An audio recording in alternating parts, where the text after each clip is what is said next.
खोर्धा जिला चिलिका विधानसभा अंतर्गत चंडेश्वर महादेव पीठर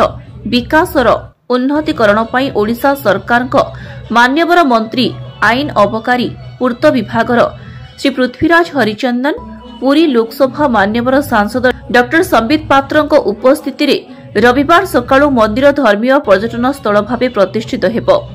बाणपुर स्थित सरस्वती शिशु विद्या मंदिरर 26तम वार्षिक उत्सव अनुष्ठित होइथिला। मुख्य अतिथि भावे मान्यवर मंत्री पृथ्वीराज हरिचंदन, मान्यवर सांसद डॉ संबित पात्र, खोर्धा शिक्षा विकास समितिर सह विभाग प्रमुख हरिकृष्ण मुदुली, बाणपुर विज्ञापित परिषद अध्यक्ष श्री मिटू नायक, पंचायत समिति अध्यक्ष श्री अमरेन्द्र रणसिंह, प्रधान आचार्य अविनाश पट्टनायक अतिथि मानकर परिचय प्रदान करिथिबा बेले छात्र छात्री द्वारा सांस्कृतिक कार्यक्रम अनुष्ठित होइथिला एवं समस्त अभिभावक जोग देइथिले। अंचल जो प्रमुख स्कूल मानक भितर बाणपुर सरस्वती शिशु विद्या मंदिर एक अन्यतम एवं शिक्षा केवल शिक्षा क्षेत्र में नुहे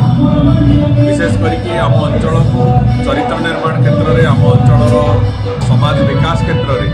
स्कूल जो भूमिका अच्छी निश्चित भाव में ये गोटे अत्यंत धन्यवादार भूमिका कहले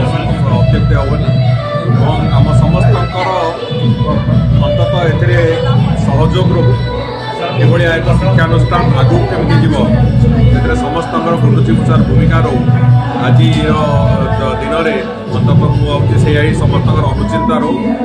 आम समस्ते मिसिकी एक उत्कर्षतार एक शीर्षक ये अनुष्ठान को लेकिन जीवा से दृष्टिकोण जहाँ जहाँ आवश्यकता अच्छी निश्चित भाव में जोड़ा संस्था को आगे। बाणपुर संतोष महांती रिपोर्ट, कामयाब टीवी।